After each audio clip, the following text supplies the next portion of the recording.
Yo William. Mereka mulai merasakan kehilangan. Globes University.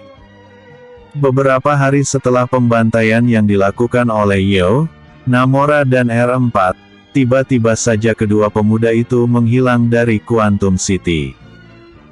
Ramai di antara mereka yang mencari keberadaan kedua pemuda itu. Bahkan ada yang nekat menemui Tuan Baron di Quantum Entertainment.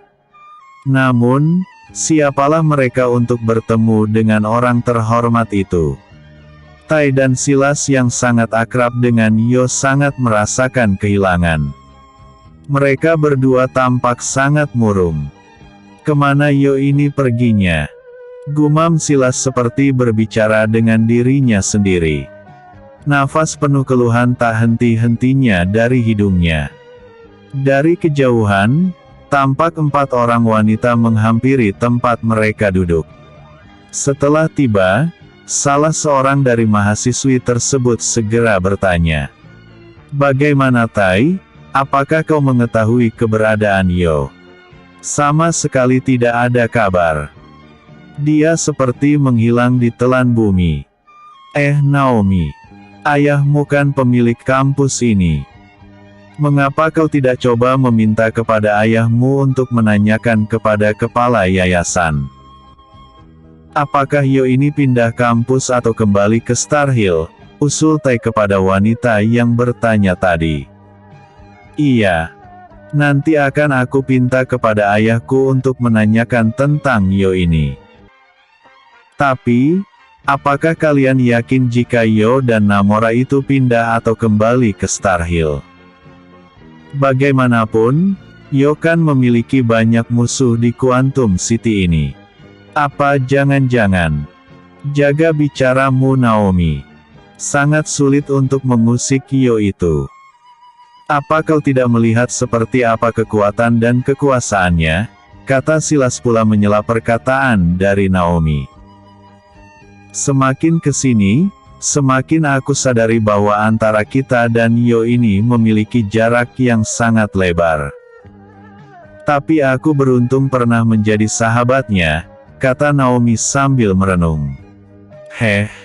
Coba kalian lihat di sana itu. Bukankah itu adalah rombongan Tuan Baron?" kata Aureli sambil menunjuk ke arah gerbang kampus di mana di sana terlihat rombongan mobil memasuki halaman university ini. "Benar katamu, Aureli. Itu memang mobil yang biasa digunakan oleh Tuan Baron," balas Ruby pula. Keenam muda-mudi itu mulai memperhatikan rombongan tersebut yang kini sedang mengarah ke areal parkir. Dari dalam, tampak beberapa orang pengawal mengawal Tuan Baron, Xavier dan Eagle menuju ke kantor kepala yayasan. "Ada apa ya? Apakah ini ada hubungannya dengan menghilangnya Yo dan Namora?" tanya Ruby. "Aku merasa bahwa Yo tidak akan kembali lagi ke kampus ini. Menurut apa yang pernah aku dengar dari pembicaraan antara dirinya dan orang-orang bawahannya ketika aku berada di villa nomor 12 miliknya, bahwa Yo ini memiliki ramai musuh. Mungkin karena itulah dia memutuskan untuk segera pergi meninggalkan kampus ini setelah berhasil memberantas keluarga Clifford," kata Aureli mencoba mengaitkan antara kepergian Yo secara diam-diam dengan apa yang pernah dia dengar. "Bisa jadi. Alasan lain, mengapa dia pergi secara diam-diam adalah karena tidak ingin hatinya sedih karena sebenarnya dia juga betah di sini dan telah memiliki sahabat yang akrab dengannya," timpal Tai pula. "Hilang sudah peluang makan gratis setiap hari," rungut Silas secara spontan. "Hahaha. Kau itu selain hal yang gratis, entah apa lagi yang ada di pikiranmu itu," cibir Tai. Mereka lalu tertawa terbahak-bahak melihat tampang Silas yang mendadak menjadi serba salah. Setelah selesai mengolok-olok Silas, kini mereka kembali terdiam ketika melihat Tuan Baron telah keluar dari kantor kepala yayasan. Dengan memberanikan diri, keenam mahasiswa-mahasiswi Globes University itu segera berjalan cepat menyongsong Tuan Baron sebelum lelaki paruh baya itu meninggalkan kampus mereka ini. Begitu mereka hampir tiba, Naomi pun langsung memanggil, "Tuan Baron, tunggu!" teriak gadis itu. "Hei, bukankah Anda adalah Nona Johnson?" sapa Tuan Baron dengan ramah. "Benar, Tuan. Kami ini adalah sahabat-sahabatnya Yo," jawab Naomi mewakili sahabat-sahabatnya yang lain. "Aku tahu kalian pasti ingin menanyakan tentang keberadaan Yo, bukan? Tuan muda kami itu telah kembali ke Star Hill 2 hari yang lalu. Dia memintaku untuk menitipkan salam serta permohonan maafnya karena tidak berpamitan kepada kalian. Dia tidak memiliki waktu yang cukup. Karena kepergiannya buru-buru, maka dia menitipkan salam untuk saya sampaikan kepada kalian semua. Oh ya, ada satu lagi, El," kata Tuan Baron melanjutkan. "Tuan muda kami telah memberikan subsidi selama setahun untuk seluruh mahasiswa di universitas ini. Kalian hanya perlu menanggung biaya sebanyak 40% saja dari 100% biaya kuliah kalian selama setahun. Sebanyak 60% telah dia serahkan kepada saya yang melanjutkan kepada ketua yayasan. Hanya itu saja yang bisa dia berikan." Selesai berbicara, Tuan Baron dan yang lainnya pun segera memasuki mobil lalu berangkat meninggalkan Globes University ini. Kini, tinggallah mereka yang merasakan kehilangan yang teramat sangat atas kepergian sahabat yang baru sebulan ini menjalin persahabatan dengan mereka. Bukan hanya mereka saja yang merasa kehilangan. Ada dua gadis lain yang juga merasakan hal yang sama. Mereka adalah Senita Patrick dan Talia Gordon yang tampak tenang-tenang saja. Namun, di dalam hati kedua gadis ini, merasakan bahwa terlalu singkat bagi mereka bertemu dengan Yo. Globes University ini sama sekali tidak menarik lagi bagi kedua gadis itu. Mereka tinggal menunggu waktu saja untuk kembali ke Metro City dan melanjutkan kuliah mereka di sana. Bersambung. Episode sebelumnya. Peringatan dari Yo. Episode berikutnya. Kabar dari Tigor tentang Tengku Mahmud. Yo William. Kabar dari Tigor tentang Tengku Mahmud.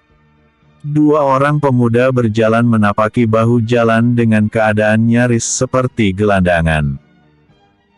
Seorang pemuda memakai pakaian lusuh berambut zigzag tampak menyandang tas ransel yang sudah memudar warnanya. Di sampingnya, berjalan seorang pemuda berwajah dingin dengan gaya rambut belah tengah dan sedikit pirang itu juga tidak kalah dekilnya berbanding temannya yang satu lagi. Siapa mereka ini? Kedua pemuda itu adalah Yo William dan Namora Habonaran. Mereka baru saja dari villa milik Jerry William di pertengahan antara Lotus Mansion dan Hotel teratai di Star Hill. Setelah menceritakan semuanya kepada sang ayah tentang semua yang mereka alami selama sebulan di Quantum City, kini mereka pun melanjutkan pengembaraan mereka mencari kota lain yang bisa mereka singgahi dan yang tidak satupun orang dapat mengenali mereka. Kemana kita akan pergi, Ketua? Maksud saya, Yo Arvan. Tanya Namora. Entahlah. Aku juga masih belum memikirkan kemana kita akan pergi. Star Hill, Metro City, Hill Street, Country Home, dan Garden Hill itu benar-benar tidak mungkin. Apalagi Quantum City. Nanti kita pikirkan terlebih dahulu, kata Yo sambil terus melangkah. Di depan sana ada restoran. Bagaimana jika kita singgah dulu di sana? Usul Namora. Ayolah. Kata Yo menyetujui ajakan sahabatnya itu. Belum lagi mereka tiba di restoran, kini ponsel milik Yo pun berdering. Yo bergegas mengeluarkan ponselnya lalu segera melihat ke layar ponsel. "Paman Tigor?" tanya Yo dalam hati dengan heran. "Ada apa dia menghubungiku? Apakah ada sesuatu yang penting?" "Siapa yang menelepon Anda?" tanya Namora yang heran melihat kerutan di dahi Yo. "Ayahmu yang meneleponku," jawab Yo singkat lalu segera mengusap layar untuk menjawab panggilan tersebut. "Halo, Paman Tigor. Ketua. Di mana Anda saat ini?" tanya sang penelepon yang tidak lain adalah Tigor. "Aku saat ini masih di sekitar Star Hill. Namora juga ada bersama denganku saat ini." "Apakah ada sesuatu yang penting, Paman?" tanya Yo. "Ketua. Saya hanya ingin memberitahu kepada Anda bahwa saya sudah selesai disiksa oleh Tengku Mahmud. Mungkin 3 atau 4 hari lagi dia akan segera meninggalkan kampung Kuala Nipah ini." "Apa? Kakek Tengku akan meninggalkan kampung Kuala Nipah? Mengapa begitu, Paman?" tanya Yo terkejut. "Begini, Ketua. Kakek Tengku telah memprediksi bahwa akan ada banyak bentrokan yang akan menyebabkan Kuala Nipah ini tergenang oleh darah. Beliau sudah terlalu tua untuk ikut campur dalam urusan duniawi yang tidak akan pernah ada ujungnya. Jadi, beliau memilih meninggalkan kampung Kuala Nipah ini dan kembali ke kampung kelahirannya yaitu Deli Serdang atau apa namanya. Saya lupa. Wah. Kalau begitu aku akan segera berangkat ke Indonesia. Tolong rahasiakan kedatanganku ke sana. Saat ini, aku sedang dipantau oleh orang-orang dari keluarga Miller. Jangan juga beritahu kepada Tiara tentang kedatanganku ini. Aku khawatir musuh akan memanfaatkan dirinya untuk membuatku lemah," kata Yo meminta agar kedatangan dirinya ke Indonesia jangan sampai diketahui oleh orang lain. "Baiklah Ketua. Aku tahu bahwa musuh kita yang satu ini memang sangat licik. Berulang kali mereka ingin menyuap kepolisian Kota Batu agar Marven segera dibebaskan. Beruntung Rio masih bisa mencegahnya. Sepertinya mereka sudah tidak sabaran ingin membalas kekalahan mereka yang dulu. Baiklah, Paman. Aku akan segera kembali ke Lotus Villa." "Siap, Ketua." Tut tut tut. Panggilan telepon seluler itu pun berakhir. "Ada apa, Yo?" tanya Namora. "Kakek Tengku Mahmud ingin meninggalkan kampung Kuala Nipah. Kita harus segera berangkat ke Indonesia." "Hah? Kakek buyut mau meninggalkan Kuala Nipah?" tanya Namora kaget. "Begitulah," jawab Yo sembari mengirim pesan agar Black segera menjemputnya. Selang 15 menit, satu unit mobil Volkswagen berhenti di depan restoran. Seorang lelaki parubaya keluar lalu membukakan pintu untuk Yo. Setelah kedua pemuda itu masuk, mobil Volkswagen tadi langsung berangkat menuju Lotus Road dan terus meluncur dengan kecepatan tinggi ke arah Lotus Mansion kemudian berbelok menuju satu-satunya villa yang berada di sana. "Ayah. Yo akan berangkat ke Indonesia bersama dengan Namora," kata Yo begitu dia berada di satu ruangan bersama dengan ayahnya dan juga ibunya. "Mengapa begitu terburu-buru? Apakah proyek Tower Sol Propiermu di Tasik Putri mengalami masalah?" tanya Jerry William yaitu ayah dari Yo William. "Bukan, Ayah. Yo akan ke Kuala Nipah. Kakek Tengku Mahmud akan meninggalkan kampung tersebut dan kembali ke Deli Serdang." Yo khawatir tidak akan sempat lagi untuk bertemu dengan dirinya di lain waktu. Apakah ayah mengizinkan Yo untuk berangkat ke Indonesia? Tentu saja ayah mengizinkan. Tapi ingat, kau jangan membuat masalah di sana. Ayah tidak ingin perusahaan Future of Company mendapatkan cap sebagai perusahaan yang suka menindas perusahaan yang kecil. Ingat itu baik-baik, kata Jerry memperingatkan kepada Yo. Ini karena, baru saja Ryan atas nama FOC membantai perusahaan keluarga Clifford di Quantum City. Yo kali ini tidak akan membawa nama keluarga William, tidak akan membawa organisasi Dragon Empire maupun Tiger Sham. Yo akan mandiri sendiri dan berusaha untuk menjadi seorang yang memulai sesuatunya dari bawah, kata Yo menjelaskan kepada ayahnya bahwa dia tidak akan menjual nama besar keluarga, maupun organisasi demi kepentingannya sendiri. Jadilah lelaki yang jantan. FOC tidak selamanya bisa berada di belakangmu. Kau memiliki Tower Soul Propier. Jadi, kembangkan perusahaanmu dan mulailah belajar menjadi besar. Yo patuh. Bagus. Sekarang, kau boleh berangkat. Kau mempunyai beberapa hari lagi menurut perhitungan dari Paman Tigormu. Tapi, jangan menunda. Gurumu akan kecewa mendapatkan murid yang tidak berbakti. Tunjukkan baktimu. Barulah kau bisa dikatakan murid yang baik. Yo pamit, ayah. Ibu. Yo pamit dulu. Kata pemuda itu sambil membungkuk dan meraih tangan kedua orang tuanya silih berganti, lalu menciumnya. Ibu. Yo pamit. Tidak tahu entah berapa tahun baru kembali. Karena, Yo punya waktu 1,5 tahun lagi untuk menuntaskan dendam keluarga yang tidak ada ujungnya ini. Entah Yo atau mereka yang akan kalah. Yang jelas, sesuatu yang menunggu Yo di depan akan sangat berdarah-darah.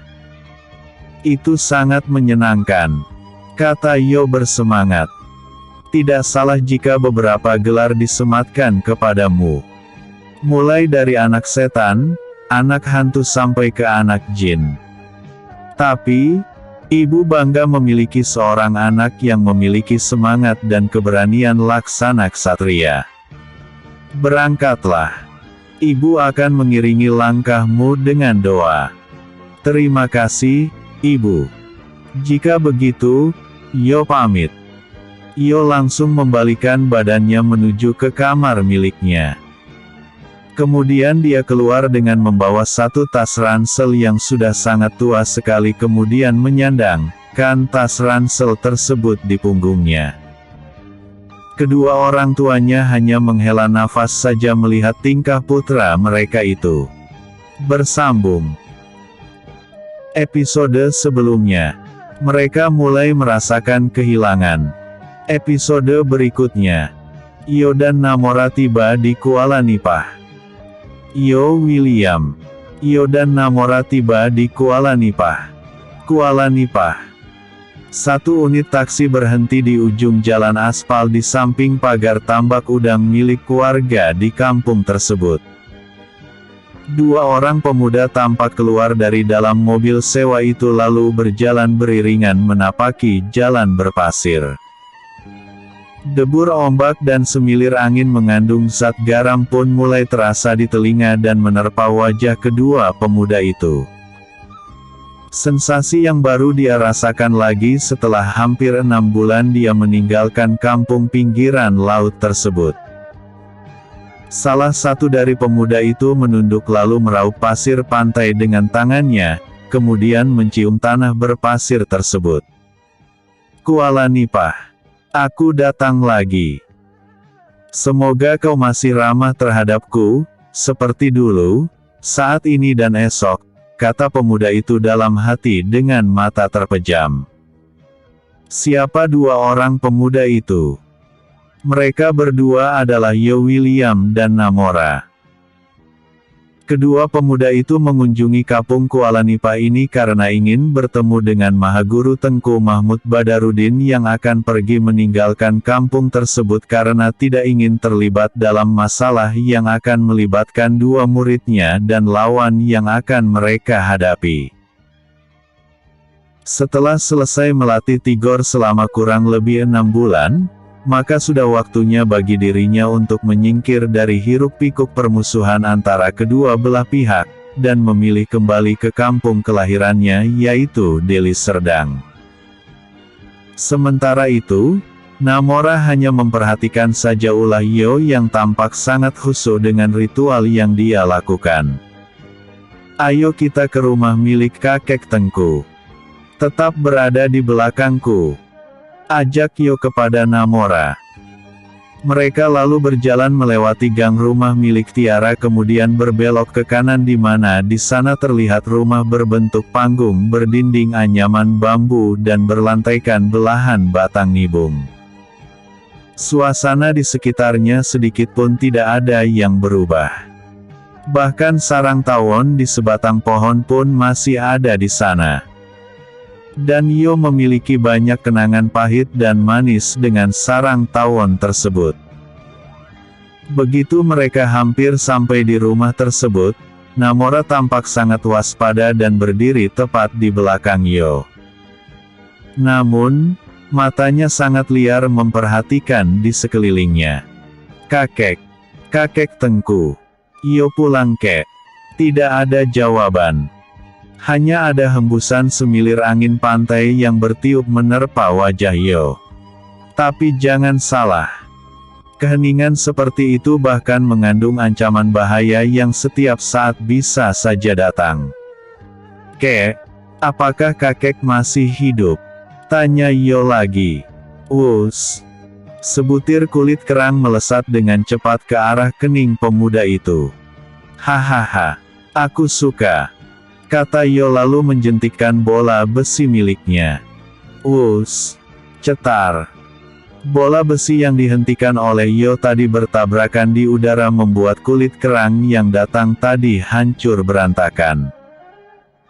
Kini terlihat bola besi itu terus meluncur lalu amblas di tiang penyangga bagian depan rumah panggung tersebut. Wus! Cetar! Ngung! Ngung! Ngung! "Mati kita! Lari Namora!" teriak Yo sambil menanggalkan tas ranselnya kemudian lari pontang-panting ke arah pantai. Melihat deru ratusan tawon mengejar ke arahnya, Namora juga tidak tinggal diam. Dia juga segera melarikan diri pontang-panting kemudian menceburkan diri ke dalam air laut. "Hahaha! Anak jin iprit! Rasakan bagianmu. Itulah kalau kurang ajar dengan orang tua." Tampak seorang lelaki yang sudah sangat tua keluar dari dalam rumah tertawa terbahak-bahak melihat ke arah Yo dan Namora yang sudah menceburkan diri ke dalam air laut. Dia tahu bahwa percuma saja menyerang Yo. Tidak mungkin berhasil. Karena Yo ini menguasai seluruh ilmu yang dia miliki. Bahkan, Yo juga menguasai dengan sempurna ilmu silat yang dikuasai oleh mendiang kakek Malik. Jadi, bisa dikatakan bahwa apabila terjadi pertarungan, Tengku Mahmud pasti kalah dengan Yo di samping usia pula.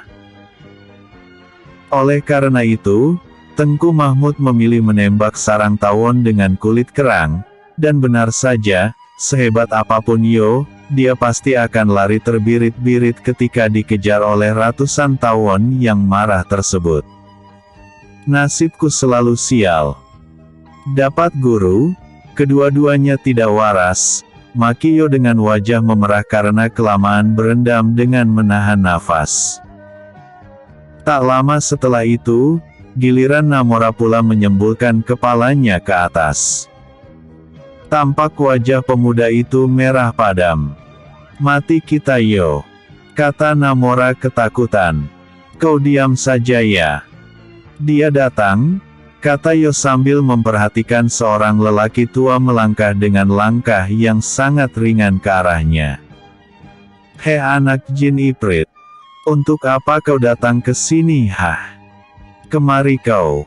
Aku akan menjambak gigimu itu. Bentak Tengku Mahmud. Apa salahku kek? Diam muncung kau itu. Kemari kataku, maka kemari. Baiklah kek. Aku akan datang. Kata Yo lalu melangkah terseok-seok menuju pinggiran pantai. Dia tahu bahwa untuk meluapkan ekspresi kerinduan, maka Tengku Mahmud pasti akan menyiksa Yo ini dengan cara yang sangat tidak masuk akal. Heh, tadi kau mendoakan aku agar cepat mati ya? Tanya Tengku Mahmud begitu Yo tiba di hadapannya. Sumpah, tidak kak. Yo hanya bertanya apakah kakek masih hidup. Kata Yo sambil mengatur jarak. Sama saja. Itu berarti kau mendoakan aku cepat mati. Loh, kok ke situ? Konteksnya sudah berbeda lah kek. Elak Yo sambil menirukan gaya Tengku Mahmud yang mencak-mencak. Namora yang melihat kelakuan dua lelaki berbeda usia itu menyeringai sangat jelek. Entah ekspresi apa itu. Entah senyum atau tawa. Yang jelas, ekspresi wajah Namora sangat jelek. Persis seperti orang kebelet buat air besar. Pokoknya ya begitulah. Hukuman harus dijatuhkan. Sini kau anak jin. Perintah sang guru. Mati aku, kata Yo dalam hati. Dia lalu berjalan mendekat ke arah Tengku Mahmud dengan wajah penuh kepasrahan. Sini kau jin Iprit. Aduh kek. Jangan kek. Kuping kalau putus tidak ada suku cadang di supermarket. Jangan kek. Kata Yo sambil diseret oleh Tengku Mahmud dengan telinganya dijewer. Kek, Paman Tigor kemana? Tanya Yo di sela-sela ringisannya. Jangan mengalihkan pembicaraan. Kau sedang dihukum. Yo mulai pasrah dan menuruti saja kemana orang tua itu menyeretnya. Tiba di depan tangga, barulah Tengku Mahmud melepaskan jewerannya di telinga Yo. Hei anak jin. Untuk apa kau datang ke sini hah? Apa kau tahu bahwa ada ramai orang-orang dari Hong Kong berdatangan ke Indonesia ini terutama kota Kemuning, kota Tasik Putri dan Kuala Nipah ini untuk melacak keberadaanmu? Tanya Tengku Mahmud. Mendengar pertanyaan ini, Namora dan Yo saling pandang dengan dahi berkerut. Ingat Yo. Jauhi orang-orang yang kau sayangi. Atau, mereka akan menjadi sasaran mereka. Saat ini, Paman Tigormu sedang berangkat ke kota Kemuning. Aku juga akan berangkat meninggalkan kampung ini sebentar lagi. Ingat pesanku. Jauhi orang-orang yang kau sayangi.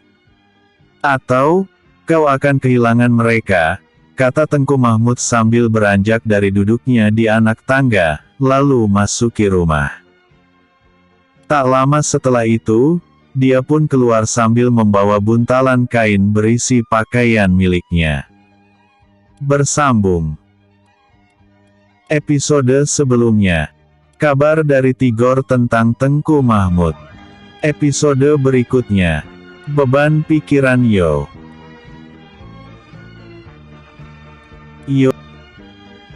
William.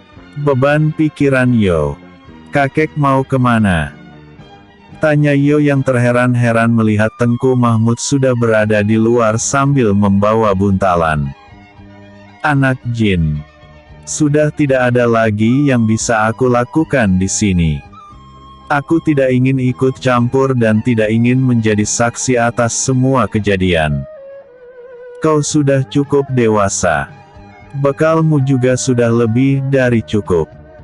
Kau tidak membutuhkan siapapun sebenarnya. Hanya saja, kendalikan dirimu. Jangan terlalu baik kepada orang lain. Jika membenci, cukuplah sebencinya saja. Jika marah, cukuplah semarahnya saja. Jika mencintai, Cukuplah secintanya saja. Tidak perlu berlebihan. Setiap pertemuan pasti ada perpisahan. Orang tua akan berpisah dengan anaknya. Kakek akan berpisah dengan cucunya. Istri akan berpisah dengan suaminya. Begitu pula sebaliknya. Tidak ada yang abadi. Yang abadi hanya Dia. Dia yang Maha Tunggal. Jangankan dengan orang lain. Bahkan ruh pun pasti akan berpisah dengan jasadnya. Jangan terlalu bersedih jika mendapat musibah.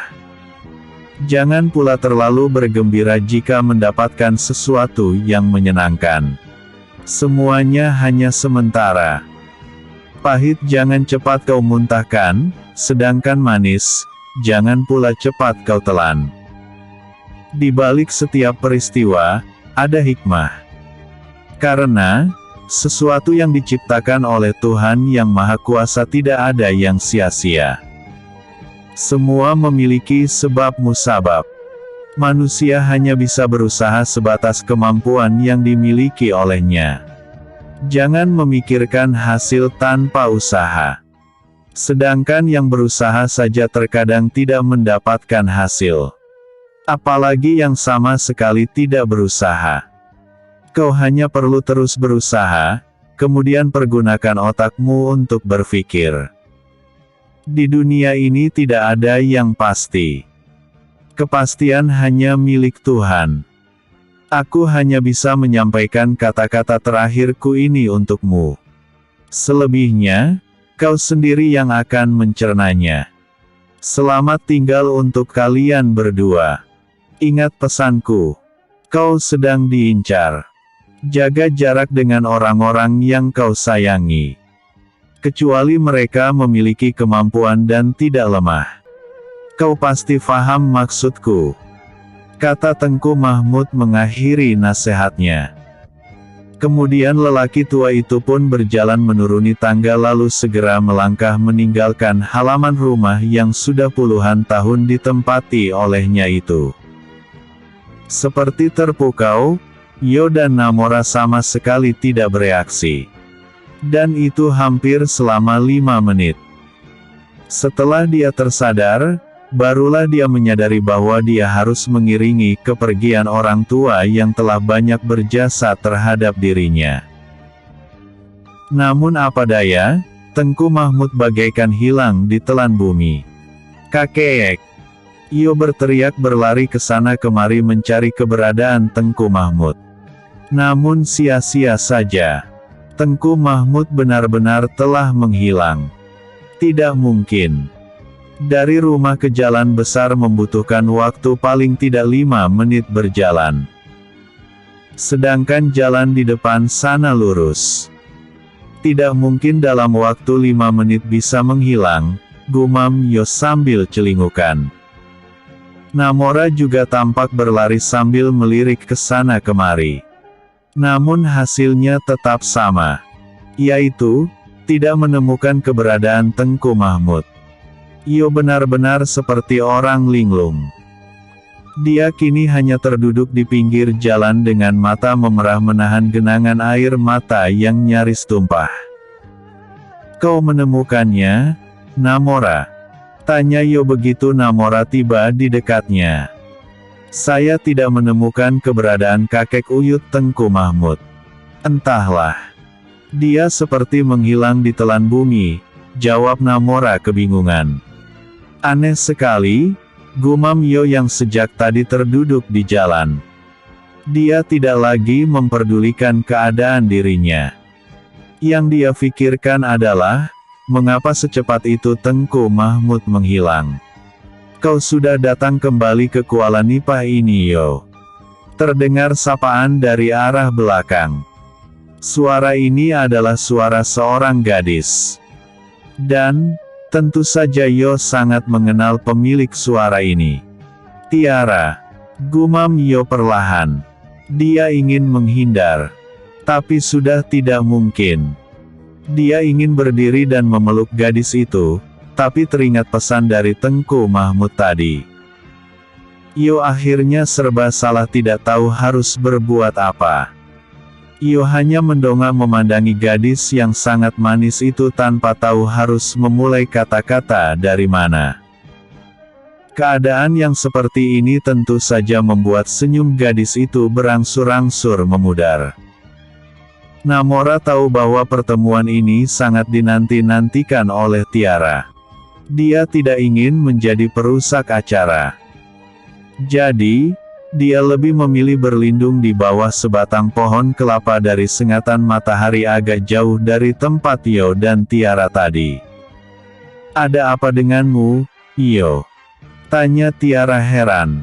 Uhuk, aku tidak apa-apa. Hanya saja apa? Ada apa denganmu? Tanya Tiara lembut. Gadis itu lalu duduk bersebelahan dengan pemuda yang tampak dengan tampang yang sangat bodoh itu. "Mati aku. Perasaan apa ini?" tanya Yo dalam hati. Jelas dia merasakan perasaan yang campur aduk ketika ini. Dia sangat bahagia. Ingin rasanya memeluk gadis itu. Tapi dia sangat takut kalau dirinya sudah ketahuan dan itu sangat berbahaya bagi keselamatan gadis pujaan hatinya ini. Tapi, apakah Tiara bisa mengerti? Kedatanganku ke sini untuk menemui kakek guru Tengku Mahmud. Ini karena, aku ingin melihatnya berangkat meninggalkan kampung ini, kata Yo. Kau terlambat, Yo. Maha Guru Tengku Mahmud sudah berangkat kemarin tak lama setelah Paman Tigor pergi, jawab gadis itu. Ada pancaran kejujuran di matanya. Apa? Jadi, yang tadi itu? Tanya Yo dengan mata nyaris melompat dari rongganya. Yang tadi itu apa? Aku justru heran melihatmu. Baru saja tiba, sudah berlari menuju pantai lalu menceburkan diri ke dalam air laut. Setelah itu kau seperti orang linglung berbicara sendiri. Sahabatmu Namora juga aku lihat sama. Kalian bertingkah aneh sekali hari ini. Tiara, apa kau? Apa sebenarnya semua ini? Yo saat ini benar-benar seperti orang bodoh. Mungkin itu adalah salah satu dari kesaktian yang dimiliki oleh Maha Guru Tengku Mahmud, kata Tiara yang hanya bisa menduga-duga. Tiara, apa kau ingat tentang kata-kataku yang dulu? Tanya Yo. Kau terlalu banyak perkataan. Kata-kata yang mana? Tanya gadis itu pula. Aku pernah mengatakan bahwa jika aku menjauhi dirimu, itu tandanya bahwa aku sangat menyayangimu. Apa kau masih ingat? Tanya Yo. Aku masih ingat. Lalu, jauhi aku, Tiara. Aku memiliki ramai musuh. Tolong, jauhilah aku. Aku tidak ingin nantinya kau akan menjadi korban salah sasaran dari permusuhan ini. Saat ini aku sedang diintai. Kau bisa celaka jika memaksakan untuk terus dekat denganku, pinta Yo dengan bersungguh-sungguh. Yo, ada satu pertanyaan untukmu dariku. Aku akan menjawab. Silahkan, kata Yo mempersilahkan. Apa kau mencintaiku? Tanya gadis itu tiba-tiba membuat Yo sekali lagi seperti orang bodoh. Apa kau tidak merasakan perlakuanku selama ini? Tentunya kau bisa merasakan apakah aku mencintaimu atau tidak. Aku butuh jawaban yang tegas. Desak Tiara. Gatal kepalaku jika sudah begini, kata Yo mencakar-cakar kepalanya. Baiklah. Aku tidak mendesakmu. Lagi pula, siapalah aku ini? Kata Tiara lalu segera berlari meninggalkan pemuda itu. Tiara. Percuma saja Yo berteriak memanggil nama gadis itu.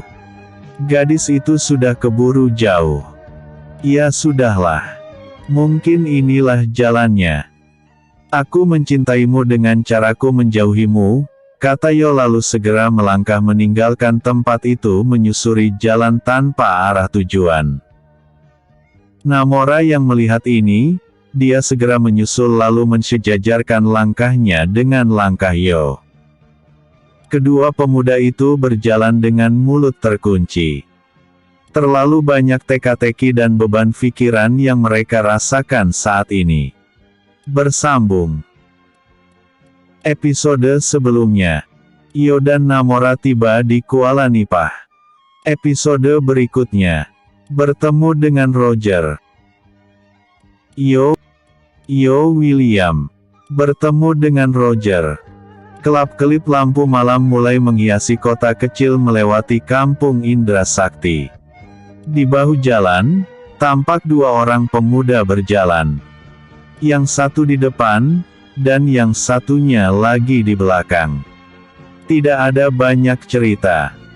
Mereka hanya berjalan dan sesekali meminggir ketika klakson dari bus berbunyi memberi peringatan. Sudah di mana kita ini, Namora? Tanya pemuda yang berada di depan. Entahlah, Yo. Aku juga pusing ini. Sebenarnya, kemana tujuan kita? Tanya Namora. Aku juga tidak tahu. Aku hanya ingin merasakan seperti apa menjadi gelandangan itu. Aku merasa, Paman Tigor dulu pasti lebih parah dari yang kita rasakan ini. Namun, hatiku jauh lebih parah dari yang dirasakan oleh Paman Tigor, kata Yo. Dia kini menjatuhkan pantatnya di depan salah satu teras toko yang berada di jejeran pinggir jalan. Beberapa orang anak-anak pengamen berlalu lalang di depan mereka sambil membawa gitar dan berbagai alat musik lainnya. Tiba di giliran seorang pengamen yang sebaya dengannya, Yo langsung menghentikan pengamen tersebut. Dia menyerahkan selembar uang Rp100.000, lalu meminta pengamen itu menyanyikan lagu, sejauh mungkin dari grup band ungu. Terima kasih, Bang. Abang ada permintaan lagu yang lainnya lagi atau tidak? Tanya sang pengamen. Tidak. Hanya lagu itu saja. Jawab Yo. Sang pengamen pun langsung memetik senar gitarnya lalu menyanyikan lagu permintaan dari Yo tadi. Kini, di pelupuk mata Yo terbayang ketika dia berjalan bersama dengan Tiara, melompati tembok sekolah dan melarikan diri dari kawalan Ameng bersama Tiara, duduk di pantai dan ketika dia berulang tahun, bagaimana ketika itu, Tiara adalah orang yang pertama mengucapkan selamat ulang tahun untuknya dan menemaninya sampai larut malam. Belum lagi habis lagu yang dinyanyikan, dia langsung berdiri kemudian berjalan meninggalkan pengamen itu dengan terus diikuti oleh Namora. Kejam sekali kehidupan ini. Untuk apa banyak uang jika aku tidak bisa membahagiakan orang yang aku cintai? Aku hanya ingin bahagia bersamamu, Tiara. Tapi, mengapa begitu sulit? Rintih Yo sambil berjalan. Keluarga Miller akan mendapatkan apa yang mereka inginkan. Aku tidak akan melepaskan mereka. Bumi ini akan aku jadikan sempit untuk mereka. Tin tin tin. Woi, mau mati kau ya? Bentak seorang pengendara mobil sedan karena Yo berjalan semakin ke tengah jalan. Yo menoleh ke arah orang yang meneriakinya tadi. Dan begitu melihat siapa yang berteriak, Yo langsung mengernyitkan dahinya. Ketua. Apakah benar ini adalah ketua? Menurutmu aku siapa? Tanya Yo acuh. Maafkan saya ketua. Kata lelaki tadi. Dia langsung keluar dari mobil lalu membungkuk hormat di hadapan Yo. Kemana tujuan Anda, ketua? Aku masih belum tahu. Oh ya, Paman Roger. Kau akan kemana? Tanya Yo. Saya akan kembali ke Dolok Ginjang. Saya sengaja melalui jalan ini untuk menghindari macet. Lalu, bagaimana dengan Anda? Mengapa Anda tampak begitu kusut? Tanya lelaki bernama Roger itu. Panjang ceritanya. Aku kemari ingin bertemu dengan guruku yaitu Tengku Mahmud. Hanya saja, aku terlambat, jawab Yo. Ya, saya juga mendengar bahwa Tengku Mahmud sudah kembali ke Deli Serdang. Tadi pagi saya bertemu dengan Bang Tigor. Oh, ternyata ada Namora juga di sini. Bagaimana jika ketua dan Namora saya antar ke penginapan? Sebelum Tasik Putri, ada satu tempat bernama Gang Kumuh. Di sana juga ada restoran, penginapan dan bar milik Bang Tigor. Tidak jauh dari sana, juga ada proyek milik Tower Sol Propier yang sudah selesai 80% dan sebagian sudah beroperasi, kata Roger mengusulkan. Ya sudah. Ayo kita jalan, ajak Yo. Roger dengan senang hati membukakan pintu mobilnya dan tampak sangat senang bisa mengantar Yo. Ini adalah sebuah kehormatan baginya. Mobil sedan hitam berhenti tepat di sebuah gedung 3 lantai.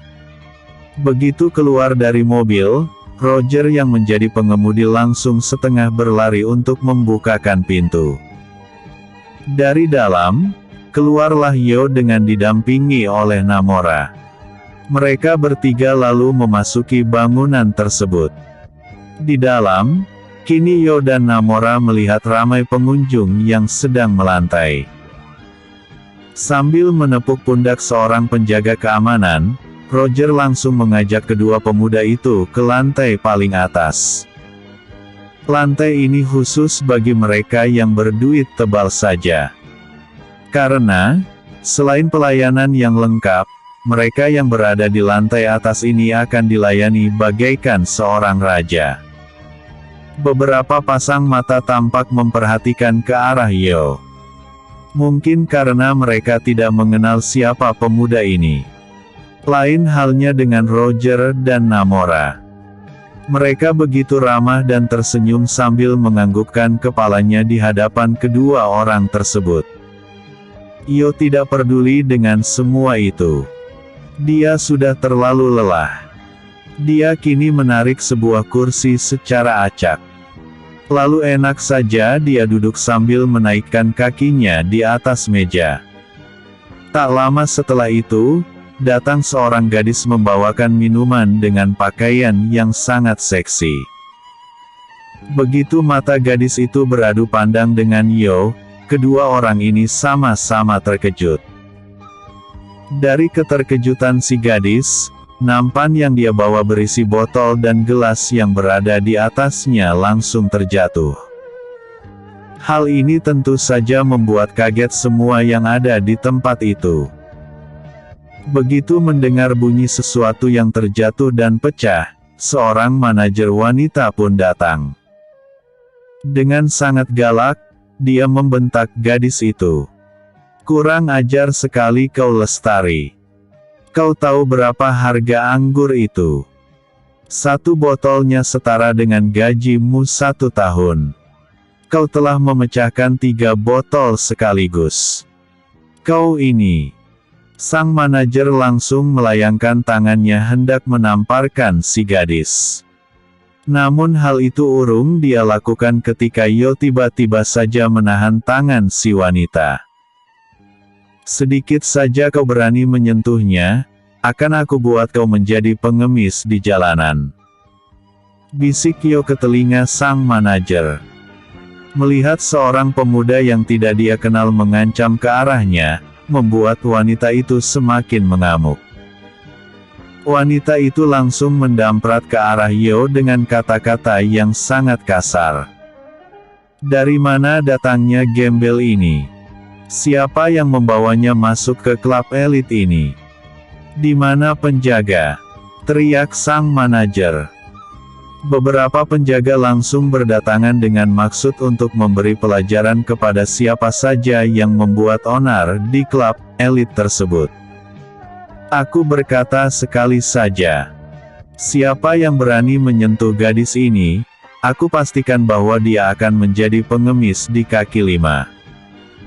Kata Yo dengan nada dingin. Yo langsung duduk di kursinya kembali. Lalu dia memerintahkan kepada Roger yang berada sedikit jauh darinya untuk datang. Sang manajer langsung mereda kemarahannya ketika melihat Roger menantu lalah membungkuk di hadapan pemuda itu. Panggil gadis itu kemari. Aku ingin berbicara banyak dengannya, perintah Yo. Siap, Ketua. Kata Roger lalu segera melambaikan tangannya untuk memanggil gadis yang bernama Lestari tadi. Bersambung. Episode sebelumnya. Beban pikiran Yo. Episode berikutnya. Janji Yo untuk membantu Lestari.